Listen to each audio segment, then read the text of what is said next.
Welcome into another edition of New Track Record. Caleb Hatch, Justin Kinney. Slow week, maybe in IndyCar news and headlines, but a perfect time to revisit some of the business maneuverings of IndyCar in the offseason. We are joined by the motorsports reporter, among other duties at Sports Business Journal, Adam Stern. Adam, as always, great to have you on the podcast.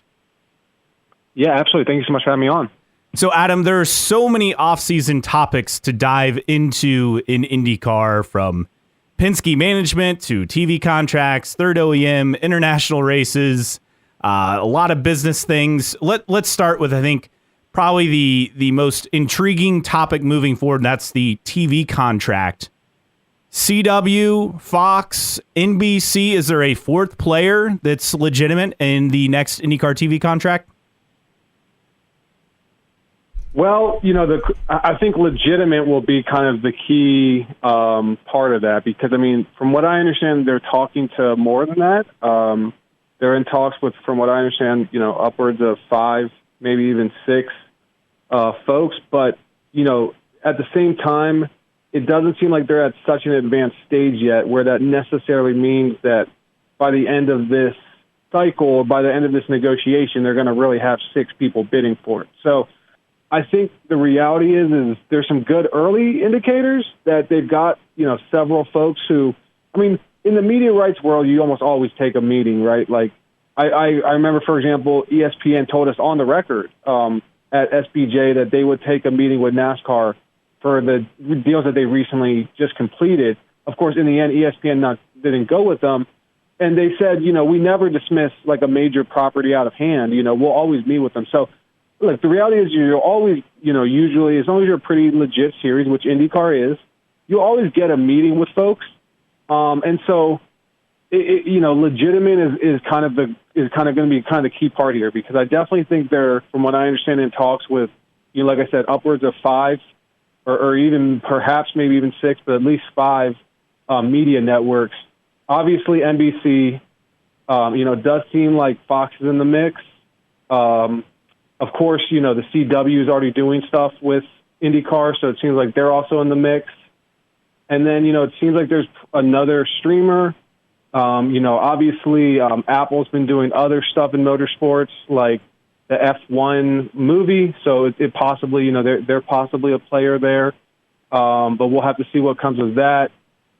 So I definitely think that they've got some folks who are talking to them, but at the same time, I think it's too early to say, like, hey, they've got 5 that are definitively going to bid, because it seems like, having spoke to Mark Miles, and we have a piece coming about this soon, when I spoke to him about this last week, he was saying that they're at such a stage where they're not even necessarily discussing money yet, and that there might have been some like brief discussions about it, but by and large, they're still kind of in the phase where they're discussing programming and how it might look. And so they're not really so advanced yet where I'm comfortable to say, hey, look, they're going to have 5 that ultimately bid for it. But at this still somewhat early stage, it seems like they've got, at least close to half a dozen folks they're talking to, different media networks they're talking to. So that's kind of a good sign, but, we'll have to see if ultimately it becomes good news, or if it's a little bit of just, an early, bit of a good indicator early on, but it doesn't really prove to be much. It proved to be kind of fool's gold. So we'll have to see, but obviously everyone in the industry is hoping that it turns into a legitimate bidding war, and that's what IndyCar will need to get more money. Adam, when you look at it, I think maybe the most intriguing thing for me when we talk about money is the deal that the CW gave to the Xfinity series and how lucrative that was. Does that change the market in any way in terms of what IndyCar could get on the market? I'm not saying they're going to get upwards of $100 million a year like Xfinity, but at the same time, you have to think in terms of ratings, they're pretty comparable. So could this reset the market a little bit? Could IndyCar really benefit from a potential sizable bump in media rights money based on what Xfinity is getting from CW? It's a good question. I would say 2 things. I would say it's probably not that simple, but 2, I wouldn't outright dismiss the idea that IndyCar is going to get more money. So I don't think we can just say like, hey, NASCAR got this with the CW. So therefore, the CW will offer that for IndyCar. I mean, there's different things that go into it. Obviously, for example, I believe, even though it's not, I think they have several races less than Cup. I believe Xfinity has, still upwards of 30 races, which is a good bit more than IndyCar. It's not a lot, but it's a decent bit more. The races sometimes can be longer, so you have more time to sell ads. That's something that plays into NASCAR's tonnage. There's different aspects to it. Look, the reality is IndyCar at this time, one thing that's interesting about the question is no one really knows, and even NASCAR folks have been kind of, unclear about this, is, what was Xfinity getting in the current deal? Because it was kind of all wrapped into one. Like, this is the first time they broke it out like this. So, it seems like they're definitely getting an increase in rights. I mean, that much they'll say that, the new Xfinity deal is going to be worth more than what they were kind of getting in the value between Fox and NBC. But no one's really even quite clear on how much they were getting from Fox and NBC for at least that I've been able to learn about the value of their current Xfinity rights, because it was rolled in differently. Like, there's a different deal. So it's kind of unclear exactly how much of an increase they exactly even got. Like, I have been told by people that, yes, we feel that this is an increase in the value of the Xfinity rights, but I haven't even quite heard. So it's tough to say, exactly how it's going to translate. And the reality is IndyCar at this point, from what we understand, are getting, close to $20 million or around $20 million. Now, could it be a little bit more? It could be, but it sure seems like it's in and around that range. I just don't see how they would get 5 times as much the money just because of a NASCAR deal. Like, it's just now the question is still a very fair question, because it is a very interesting topic, and it's something where, I'd love to know more details myself, because these are some of these things where you can only get so much out of these executives to tell you some of these things. But I don't think IndyCar is looking at a $100 million deal. It'd be very surprising, not just because of its own situation, but also the broader macro situation in media and sports media, where a lot of these networks right now are trying to figure out streaming. They're losing cable subscribers. Wall Street is pushing them for profitability, and that's a big kind of cocktail of, hey, we got to tighten our belt right now. So, the good news for sports is, like, they're still so valuable that they're one of the only things that companies will splash out on, but it's not as easy as it once was. And that's part of the reason why NASCAR's deal, by their own admission and certainly, what we understood privately, but they also admitted it publicly in the end, their deal took longer than they had hoped for. And they will basically concede it was partially because of just how tough the macro environment was. These companies are being very careful right now. So, I don't think IndyCar's ratings necessarily suggest a 5-fold jump in their revenue. But at the same time, to your point, the ratings are somewhat similar. There's different factors, and that's why it's not just as simple as, that they got the same ratings. There are different factors that play into it, but it is a very fascinating topic. We'll see how much they get. It's certainly possible they get an increase, I think, but whether they get a significant increase like 5-fold or just a little bit smaller, I think will be worth watching. And, it is a really interesting topic, so it'd be something that I'd love to hear from, I'd love to see you guys bring on, like, a media executive and try and explain, like, hey, especially after we see what IndyCar gets, like, hey, if IndyCar gets the same ratings, why is there this disparity? Because there are different factors, like I said, but, I'd love to hear kind of an expert's take on it in terms of someone who's worked at a network, because it is quite a fascinating topic. Adam, one of the other factors moving forward, so IndyCar's gone from having 1 race on Peacock last couple years. This year, it'll be 2. Is it safe to say the next TV deal will include a streaming element that will probably mean another increase in the number of stream races, whether that's 3, 4, 5? Is that where IndyCar's headed for this next TV deal, is having a larger stream-only component? I think it remains to be seen, because it depends on who they're with. Like, if they go with, let's say they stay with NBC, probably. We see that, how important Peacock is to Comcast, NBC Universal. The whole world, of course, just learned that, right, with the NFL playoff game, and, just how big of a topic that became in the cultural zeitgeist. So, we know that that's a major initiative for NBC, and therefore, if they stick with NBC, it'd be reasonable to surmise they might take that up a little bit. But let's say they go with the CW. then they're probably not going to do any streaming, unless they work out some sort of like dual hybrid sort of deal. Because, the CW is all about, reach on linear old fashioned TV. And so they're kind of still on that over the air. They're one of those few channels like CBS, Fox, and ABC that's on, 100% or close to 100% of every TV that can be turned on.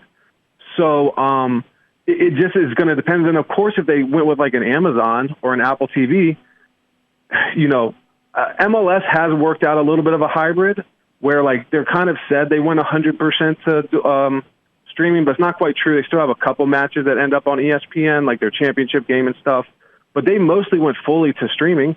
Well, IndyCar might go mostly to streaming. It seems unlikely, but it's possible, because the reality is, and this is something I spoke to IndyCar CEO Mark Miles about, and he basically confirmed is that, and I mean, it's fairly obvious, but I still asked him about it, is like, is it tough to talk about splitting this up because, the Indy 500 is such an important part of the value that it might be. Now, of course, we know that IndyCar's rights have been split up before, where ABC, ESPN had the Indy 500, NBC Sports did the other races, et cetera. But, I asked him, is it tough in this environment currently to try and, split this up, because that would mean, one company would probably not be getting, of course, unless they're both going to get it. One company is not doing the Indy 500, which is a significant part of the value. So I think they're looking through all their options, and it's too early to say exactly how it's going to play out with, okay, we got 2 on Peacock, now it's going to be 3 in the next deal. I think everything's on the table, and it's too early to say definitively, but we do know definitively that it looks like we're moving into the streaming age. Adam, I think this all kind of ties into my next question when we look at the coming 3 years, coming 5 years in terms of IndyCar. We've seen F1 do its thing, Cup and NASCAR do its thing. Any indication that there is some sort of plan in place, multi-season plan to kind of take IndyCar to whatever the goal is for, whether it's the next TV deal, what they want to accomplish on track, behind the scenes, off the track? Any indication that there is some sort of plan at 16th and Georgetown? Because from the public perspective, there doesn't seem to be much of one.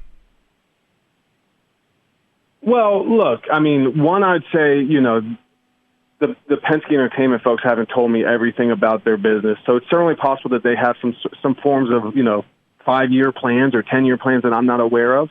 Obviously they've got plans. It's just a matter of, is it something like that, or are they just taking things on a case-by-case basis? Certainly, look, everyone knows this, that, like, Roger Penske, he didn't become, as rich as he has, I think essentially a billionaire, or he is a billionaire, by not working hard. So we know that they're working on something. Like, they've got stuff that they're trying to make happen. It's just whether they are making it happen. And, if they're not, is the series kind of falling behind? So clearly we know, like, Roger Penske and his group of folks are working. Like, there's no doubt about that. They're trying to do stuff, but is it enough? Is it having the desired effects? Were they hamstrung from the start because of COVID? These are all more of the fair questions, I think, but they're obviously working, of course. And, is there a master plan? I mean, that says, hey, this is where we want to be in 10 years or 5 years. I'm not sure. That would be a fascinating thing to hear them answer. Like, for example, I know Ben Kennedy in NASCAR, I think he told us in 2022 that they had a 10-year out plan. So, like, they had, like, it was a very private thing. Only a few people at NASCAR know about in their strategy group. But, like, the strategy group of NASCAR has put together a 2031 mock schedule. Like, that's where they want to be by 2000. I'd love to get my hands on it. I wish I knew what it looked like. It would be absolutely fascinating to see. But, so does IndyCar have something like that? I don't know. I should ask that question. It is a good question, or someone else should. But look, and it is a very fair question because, look, working on the long term is important because, that's one of the things that NASCAR's charter system helped solve, according to people I've spoken to familiar with that system, is that it added these governance councils, and the governance councils, like, there's a council for OEMs, there's a council for teams. And what I heard from people involved is, like, those councils allowed, the entities involved to start moving from only working on short-term stuff to working on medium to long-term stuff as well, because they were more organized. So it is a really good question by you, and I would love to know more myself about whether they officially have one. But we know they're working on stuff. We just, that is a good question about exactly what their long-term vision is. I'm sure they have one in some shape or form. I just don't know exactly how it's constructed or how they have rented out or what have you. And we're seeing Greg Penske, do more, right? So there's clearly a plan there. There's a succession plan. But yeah, clearly, IndyCar's at an interesting time where, Formula One has really come into America and stepped up its game.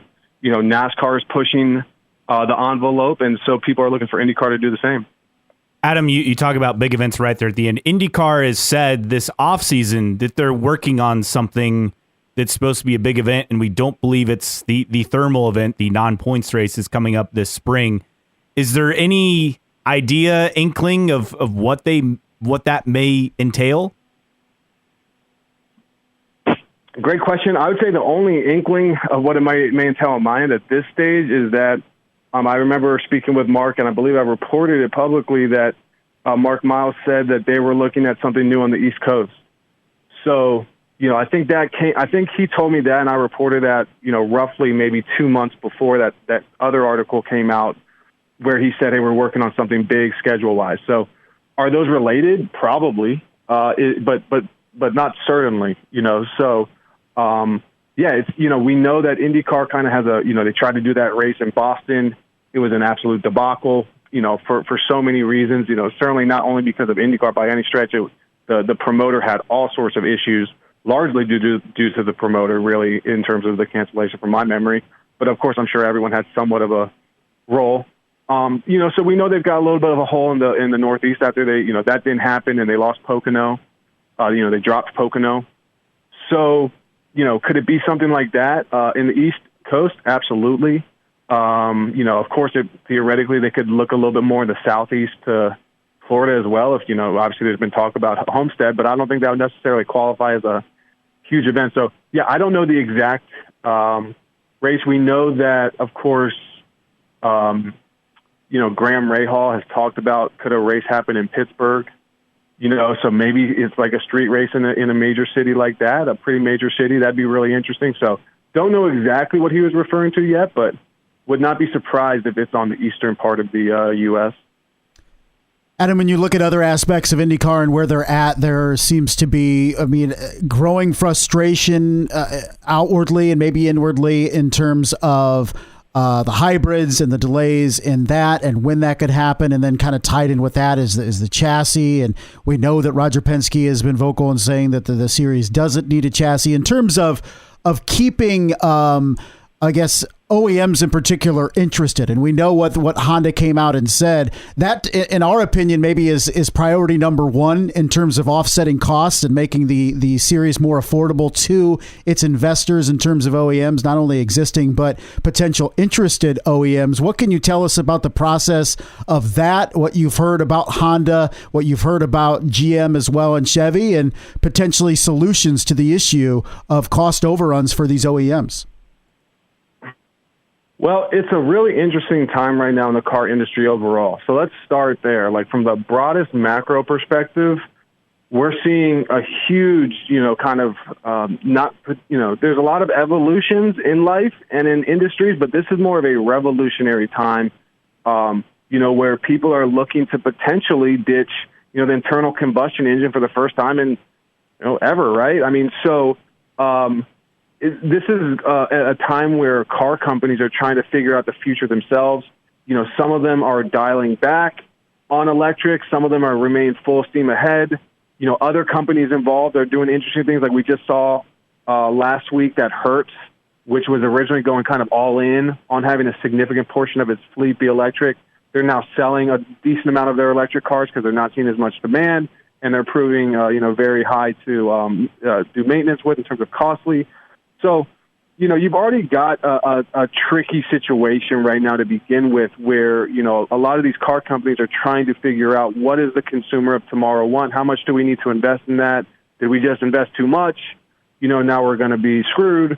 All these different things. So, you've got that going on. And then, of course, Honda, they've already all kind of been a little bit, mercurial or fickle, where, they've exited an entrant and gone into Formula One several different times, including, announcing, I believe, in 2020 that they were going to leave. And then Formula One took off in popularity, and then they had to reverse themselves again. So, I think that, and then, of course, one of the things with electric cars, having their issues is that's made hybrids quite popular right now. So it's kind of interesting because it's not necessarily brand new technology, but it is what, IndyCar is looking at going to, of course, in the coming months. And now all of a sudden, hybrids are the hot thing right now. So I think the reality is, when it comes to Honda's situation, I mean, it's not, they kind of framed it about, costs. And maybe at this point now it is strictly about cost. But I think the reality is that, if IndyCar becomes more popular and, there's better metrics, that will play into them wanting to stay as well. Kind of similar to what happened in F1, where they said that they were going to leave, and then all of a sudden F1 blew up in popularity, and they were like, all of a sudden, actually, we're probably going to stay. So, they kind of framed it as cost, and maybe they've made up their mind that is going to be the key factor because they don't believe IndyCar is about to take off enough that they want. But it'll be interesting to see. I mean, of course, we saw Chevy kind of released an even-keeled statement. They really didn't say too much either way. But yeah, it's obviously a hugely important topic. That's just kind of very obvious. I don't have the perfect answer at this point or know exactly what's going to happen. I mean, I think Marshall Pruitt brought up a great point, which was, if you kind of wanted to do deductive logic, if Honda definitely wanted to leave no matter what, they would have just not said anything and just waited till they announced it and then said, we're out. So I think it's somewhat of a good sign for IndyCar that they it's a bad sign that they, are feeling this way, but it's a good sign that they kind of leaked their concerns and, said, hey, we want to potentially try and fix this rather than just say, hey, we're not going to say anything to the press at all until we announce we're leaving all in one fell swoop. So that kind of leaves you feeling a little bit optimistic that they'll find a way to work it out. But, of course, the main goal has been to bring in a third OEM. They tried very hard with Toyota. Roger Penske owns a lot of Toyota dealerships. So there was a lot of leverage, there, but it just didn't work out. So it's a very important topic, but I don't think it's all been decided yet. I think they're working on these things as we speak. And again, it's, these car companies are working on their future as we speak. So it's a very interesting time, not just for IndyCar, but even for NASCAR. NASCAR trying to figure out what they're going to be in the future. I mean, IndyCar, of course, they've had their issues with this hybrid system getting delayed, and that is a legitimate issue. But, I mean, even when you look at NASCAR, NASCAR is having trouble figuring out, do we want to invest in electric? Do we want to do something with hydrogen, what have you? It's a very interesting time in the car industry, and hopefully IndyCar will be able to work it out, at least maintain these two OEMs. And look, I'm just as interested as you guys are, whether it's going to go spec or not. So I don't have that answer, but it will be very interesting to see, and there's a lot going on with it. Adam, before we let you go, one thing Justin and I have wondered for quite some time, especially with everything that's happened this offseason in IndyCar. You have Roger Penske in charge with Penske Entertainment, but then you have these powerful team owners like Zach Brown at McLaren, Chip Ganassi at Chip Ganassi Racing, obviously Michael Andretti at Andretti Global, Bobby Rahal at Rahal Letterman Lanigan Racing. There's been a lot of murmuring, behind closed doors. But when it comes to public comments, these guys have been pretty quiet as far as the direction of IndyCar. Is that intentional, or is there such a thing as these guys being silenced? What's going on with that? I hadn't thought too much about that, but that's an interesting point. But I would just say that, typically speaking in motorsports, there is this, until things, and of course we know IndyCar has had situations where things have hit the fan and there's been, a split. But, when folks feel like things are kind of in a good place in a lot of these series, they do often kind of like to try and handle things behind doors, behind the scenes, behind closed doors at first. So, yeah, I think that's an interesting observation by you guys. And look, I mean, you're exactly right. There's some very powerful, opinionated, as we know, team owners in IndyCar. And it would be surprising if they're not, sharing their thoughts with whether it's Roger or, some of his top guys like Walt Zarnicki, Bud Danker, Jonathan Gibson, folks like that, Jake Fry, Mark Miles. It would be surprising if they're not, so I do think you're onto something that, and that's not to say that they might not address it, when we come to St. Pete. I'm sure there's going to be some folks talking to, like Chip Ganassi always talks to the media the first week of the season. So I'm sure they'll address it to some degree, but I think you might be onto something that, right now there's still enough belief in Roger amongst these key principal players where they're not going to go throw him under the bus to the media because in their minds, it's not really going to solve anything. And to be fair, they're not, let's say that I'm correct in thinking that that's what they're thinking, then they're not 100% wrong about that.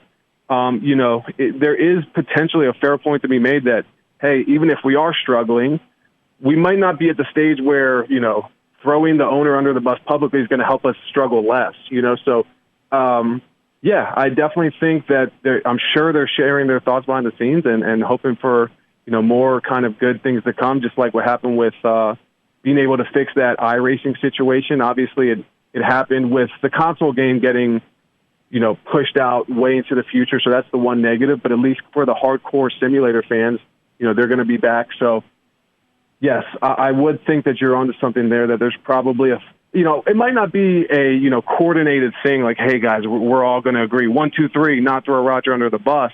But it might be a thing where there's just enough belief in him still where they don't feel it's productive to talk too much publicly about that yet. Adam Stern, Sports Business Journal, their motorsports reporter. Adam, as always, we appreciate you joining us pretty much every offseason here on the podcast, and I'm sure we'll check down the road once the new TV deal goes through. You got it. Thank you.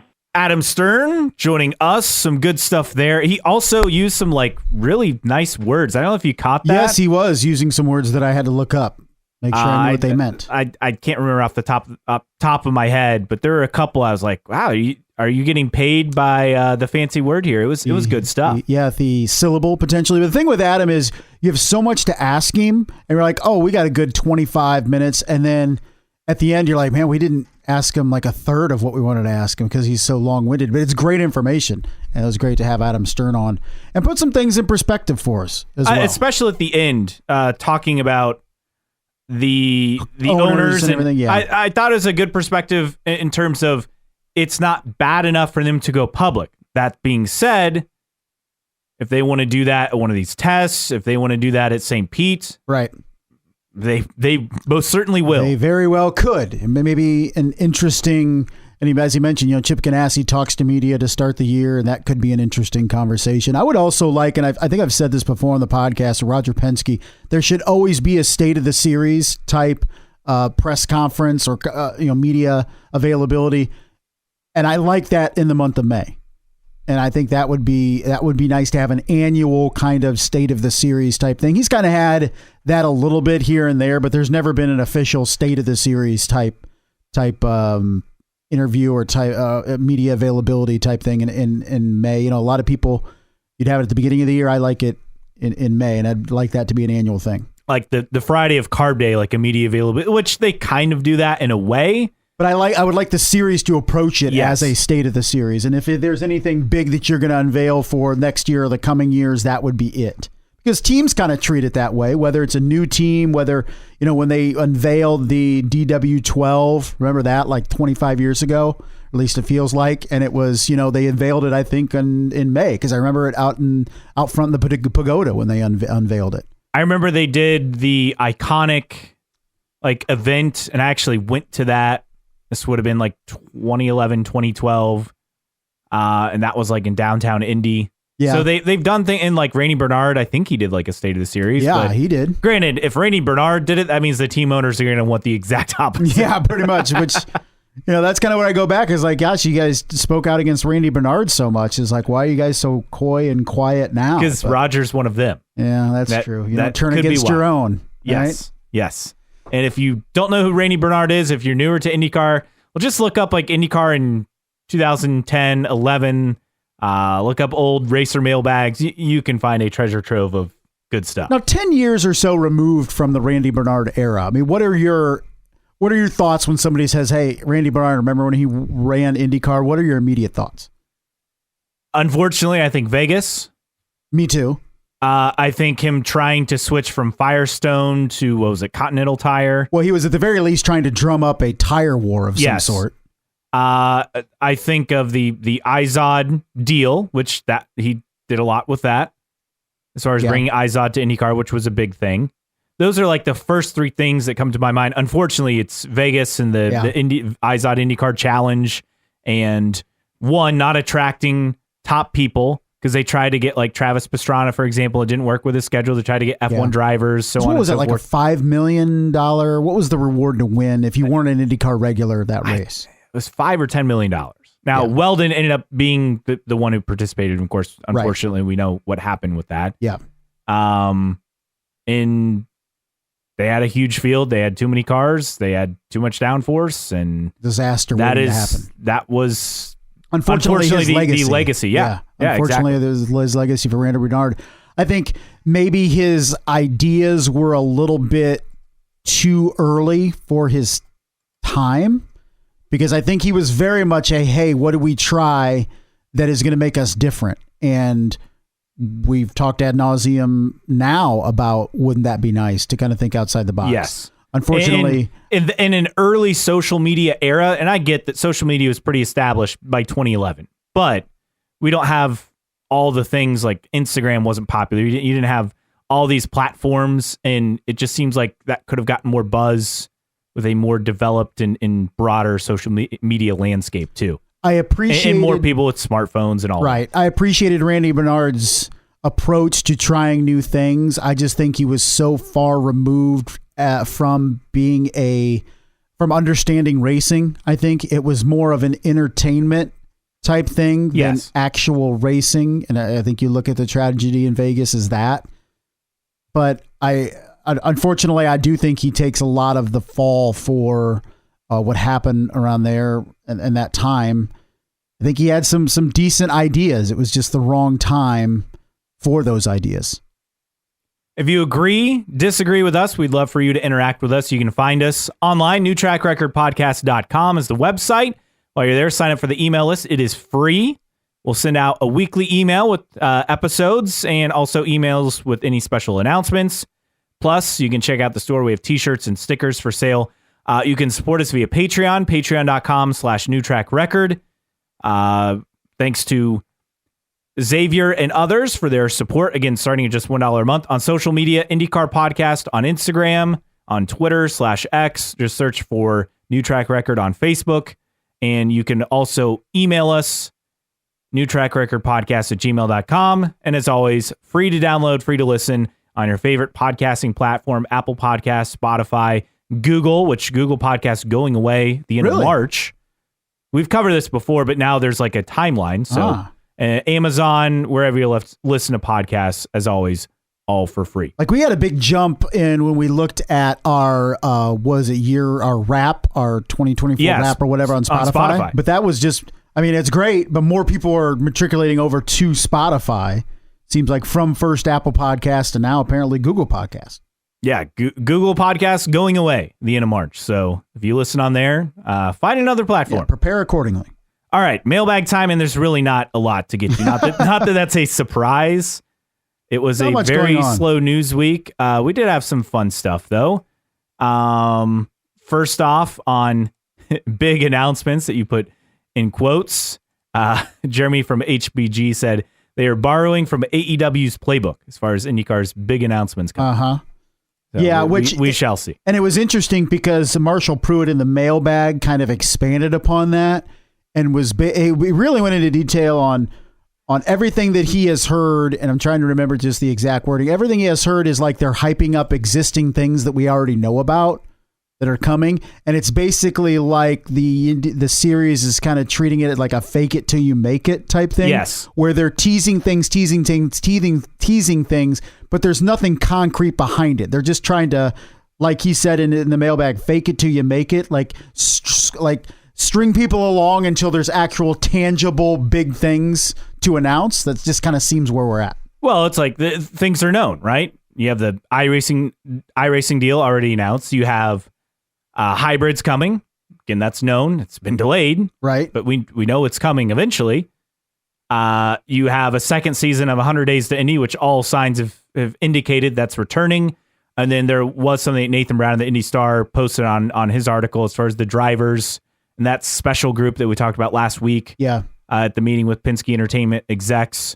But one thing that came out of Brown's article on IndyStar.com is that the 100 Days to Indy expected to land on a major streaming platform, and they'd have distribution to Europe for season 1. Right. Okay, these are all small things, yeah, but again, they're nice, but the big announcements, like unless 100 Days to Indy's coming to Netflix, I don't know if that warrants a big announcement, so to speak. Yeah, I'm not. It sounded like it's just posturing. It's just trying to tell people a big thing. It goes along with the no negative talk for 2024. It's like, we're gonna hype up the big things are coming. Big things are coming. We don't know what those things are, but they're coming, and that's kind of what I'm kind of looking at it right now.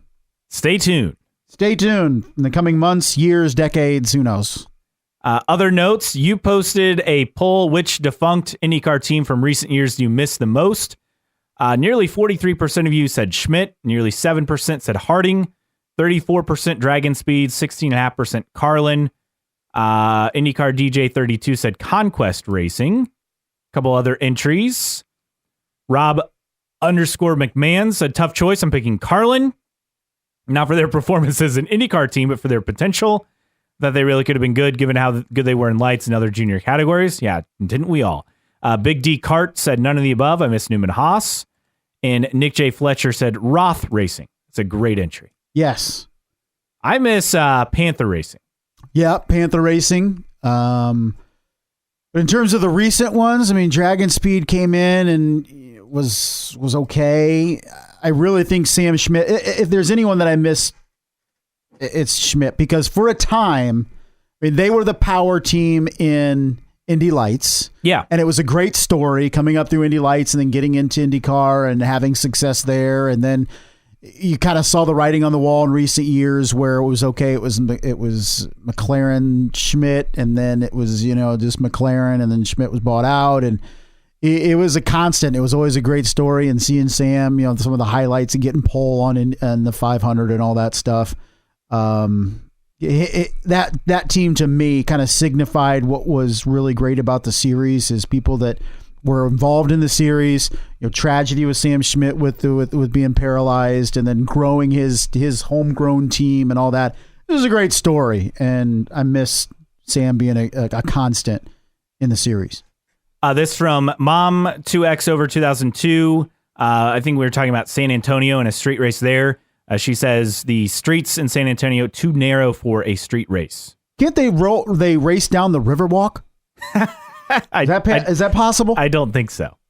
The Riverwalk Grand Prix. That would be cool. And then Beans B Card blog. So IndyCar getting trading cards. Parksidecards.com is the website. So this is coming. So this is pretty cool. And I think this has been teased before the offseason, but now it seems to be pretty official. I think it'd be pretty cool is it not only just having trading cards for drivers, but like if you've collected cards from like other genres and stuff, it's not just players anymore. Like you can get moments or races or race courses or cars. I think that'd be pretty cool. So not just general, here's your Scott Dixon card, or here is your James Hinchcliffe card, or you can get a AJ Foyt card or a 1973 Indianapolis 500 card and stuff like that. I think that would be pretty cool. I think having like old school trading card. I mean, I'm sure there were some back in the day, but who knows where you could find them. For sure. I would like it. You have classic drivers, all that stuff. Like there's much more to do other than just having, here's your 27 full-time driver cards for 2024. I think you could expand the interest in having more than just the regular drivers. International races updates. Ooh. And a couple of replies, but IndyCar is seeking clarity on Argentina race plans. So again, there's a new president in Argentina. That always impacts these international races. And Javier Milei, I believe is how you say it, coming in, and he has been a big advocate for restricted governmental spending. That's from Marshall Pruitt at Racer.com. He is an interesting character. He's like cloned his dog 5 times. Really? Yeah. Huh. English Mastiff dog. Interesting. He is a very interesting character. If you want some entertaining reading, just read up on him. But the consideration now is, are they going to push forward for 2024? Are they going to table it until next year? The way I see this happening is it's not happening. If it were to happen, I feel like it would have already been announced, and there's no guarantee that Canapino's in the series in 2025. So, I mean, these races are great in theory, but until you get a signed contract and the money, I am always going to have my doubts. Well, it will happen. Yeah, well, you always forget too, because we're in a country of a capitalist country, and a lot of privately funded events is in many of these countries. It is the government that's fronting money for these big events, and it's easier said than done. It's not going to China or some of these totalitarian countries that are just, we're going to spend $20 million on this and that's it. These things have to go through proper government channels, and it's a big expenditure for some of these countries for sure. So I'm with you. At this point, hasn't happened, hasn't been announced in mid-January. I would say if it's not announced by mid-February, it's not happening, because these teams have to budget. If they're going to go, they have to budget for a trip to Argentina, even if they're getting paid to do it, because they have to pay their employees and all that. So I can't imagine not finding out by this time next month that it's going to happen. Let alone you have to promote the race. And I'm not worried about fans showing up, but you still need at least 6 months to promote and get everything, at least from the Argentina side, from logistics to promotion to the track getting ready. So I have my doubts this will happen, which is unfortunate because it looks like a really cool track. Beans B Card blog replying to this said, I don't think that anyone will ever be able to explain to me the point of a non-points race. I understand it for thermal, but yes, I agree. If you're going to add Argentina, make it a points race.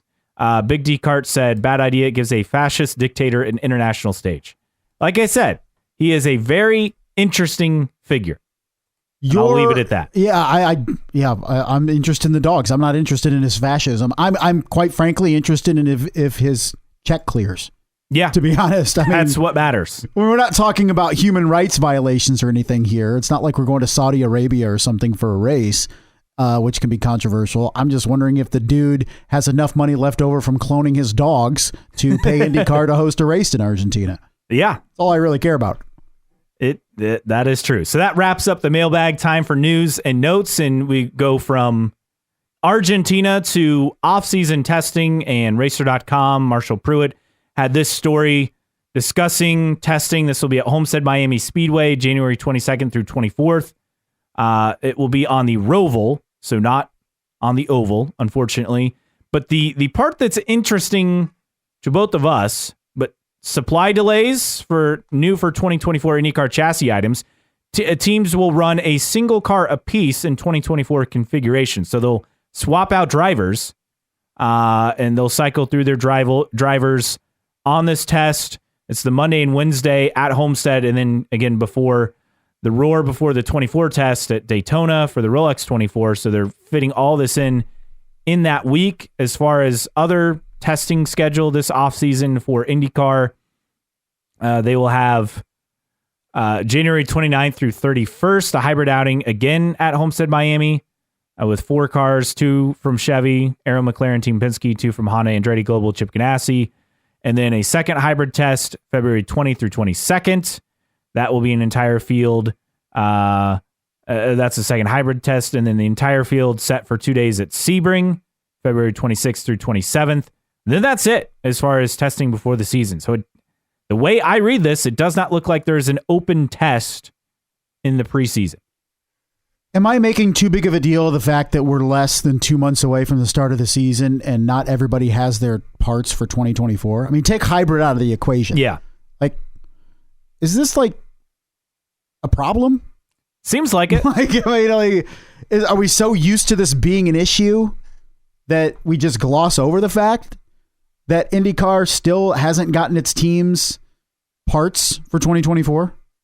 Even if you can't test on track, you'd like, some of the bigger teams to put it in wind tunnels and on the shaker rigs and all this stuff. Like, it just seems kind of, I don't know, hodgepodge, man. Yeah, this will be the lighter aero screen, remember? So, but they've had that, haven't they had that for a while? Couldn't they have just ordered this thing 9 months ago? I don't know. It just kind of bothers me that this is like the norm for IndyCar.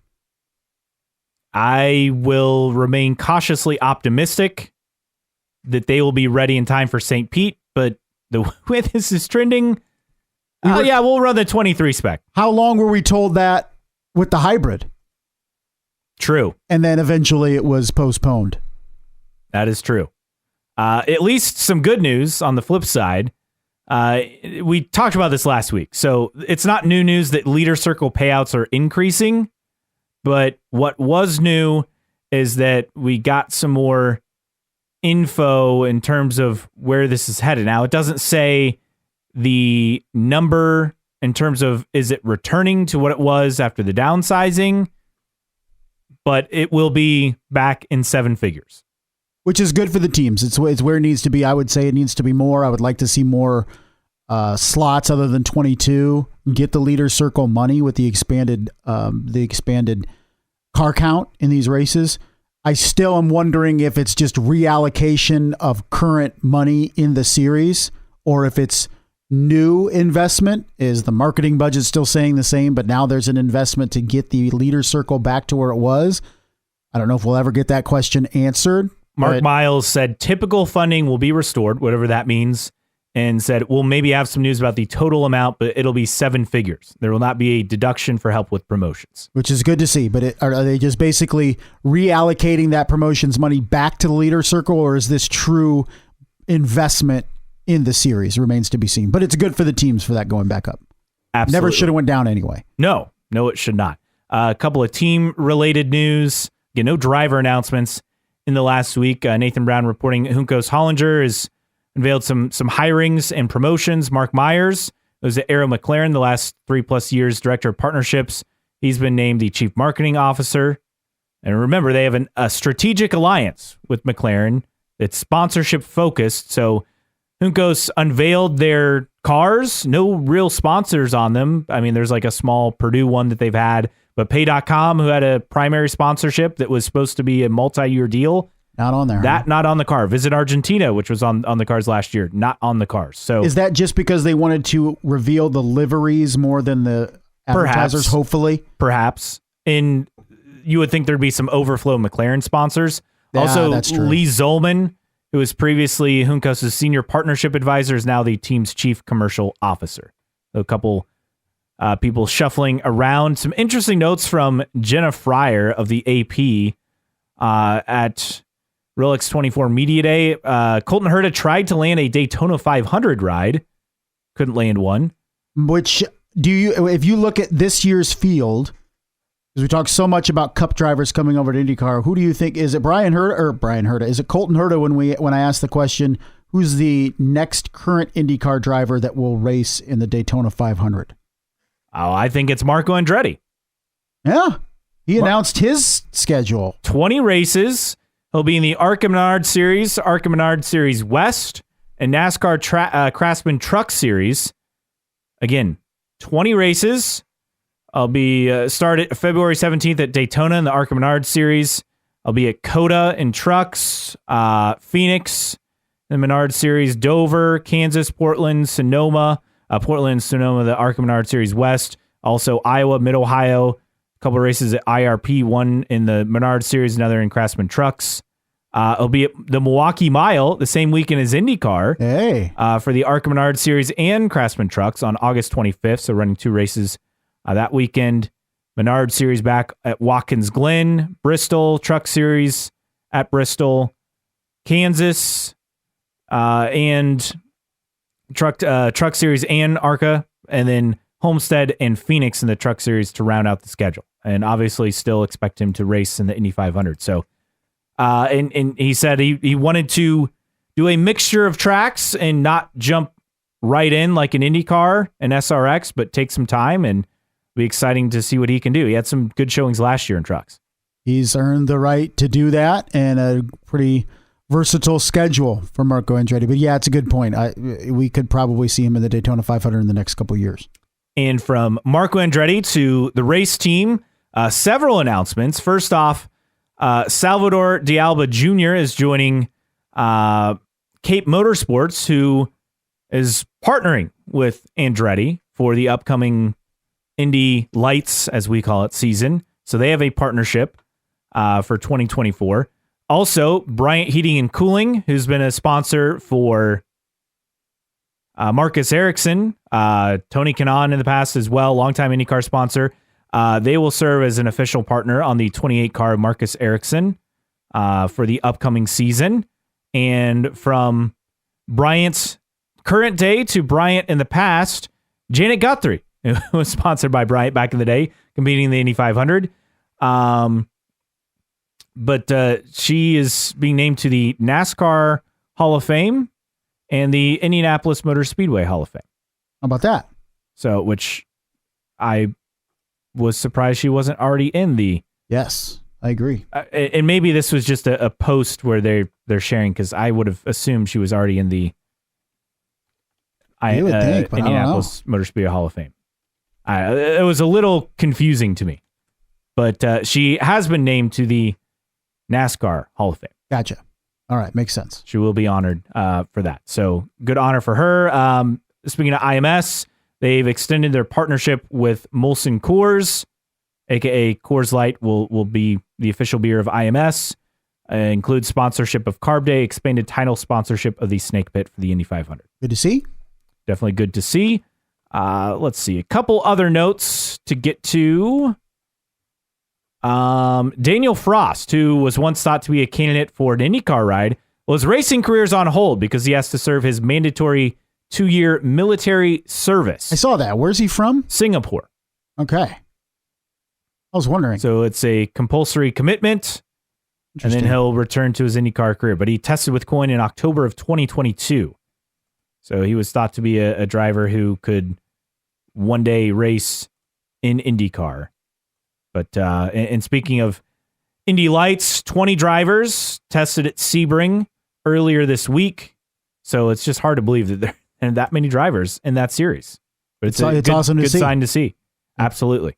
Yes. It helps when half of the field is fielded by one team. Alexander Rossi says Kyle Larson could win the Indy 500. That's from AutoWeek.com. This year? Maybe the next year. Okay. Do we expect Kyle Larson to do it back-to-back years? Yeah, that's the contract. Okay. Well, is it a 2-year back-to-back? Could he do it in 2023 and 2025, for example? 2023, 2026? I assume it's back-to-back. All right. We'll see. I mean, McLaren just has to figure out how to win races, period, let alone Kyle Larson winning at the Indianapolis 500. True. I mean, they didn't win a race last season. Yeah. Let's not, get ahead of ourselves. Yes. And Wouldn't then it be wild if their only win was Kyle Larson at the 500 this year? That would be wild. And then in terms of silly season stuff, as we mentioned, a slow week. There was a note in terms of the mailbag and where things could be headed for Devlin DeFrancesco, several other drivers. Pruitt said no changes. Ryan Hunter-Reay, Connor Daly expected to represent Ryan Reinbold at Indy. Ray Hall expected to run a fourth car for Takuma Sato. Foyt is running a third, so that provides some clarity. Jerry Hildebrand, leading candidate, Stefan Wilson and Don Cusick have also been mentioned for that, which makes sense.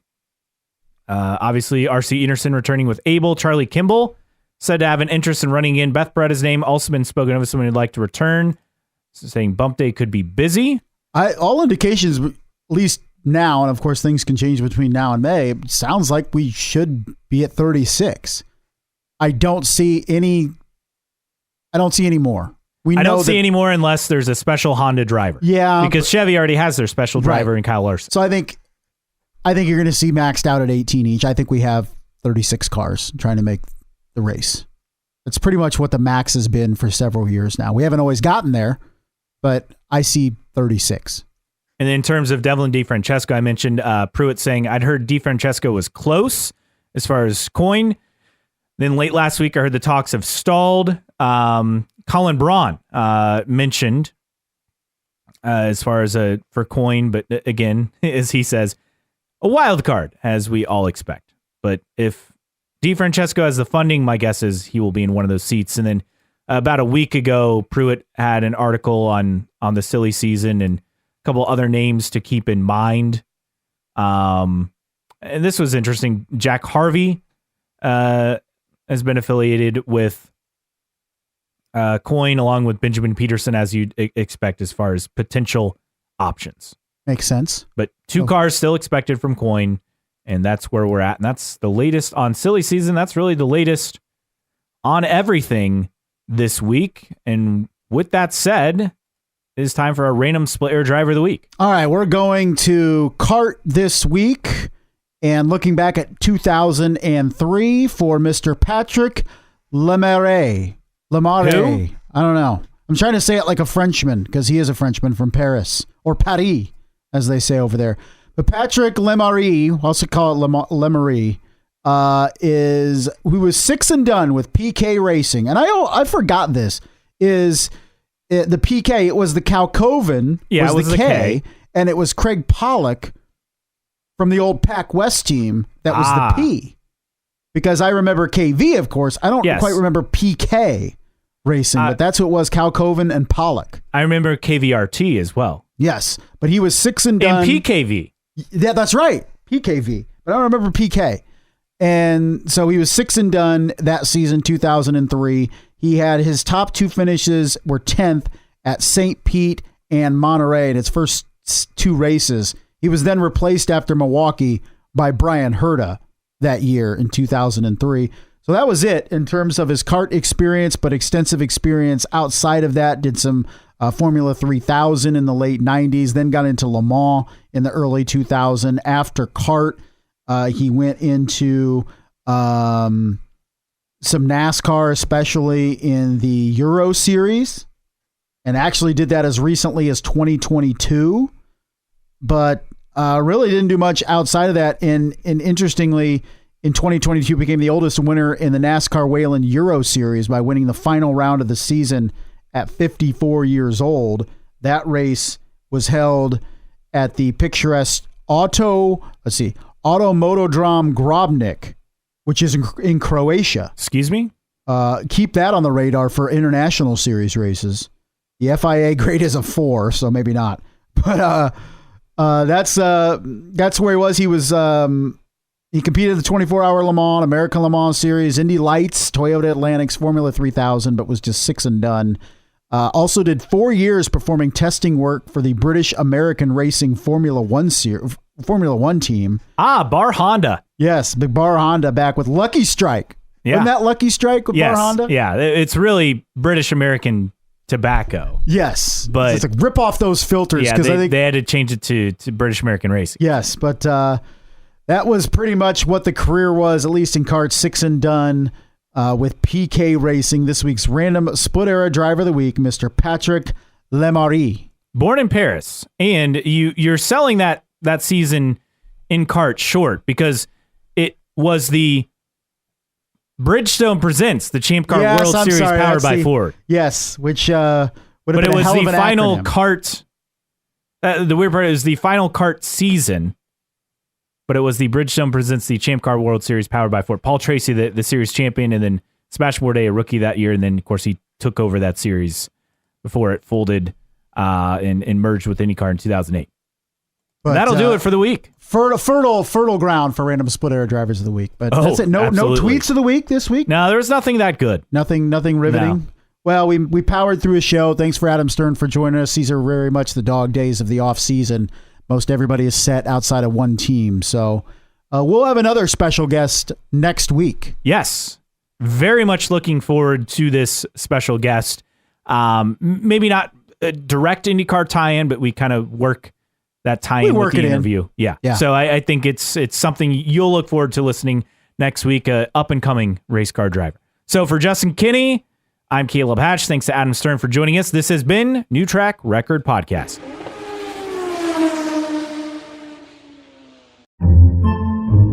Podcasts by Federated Media.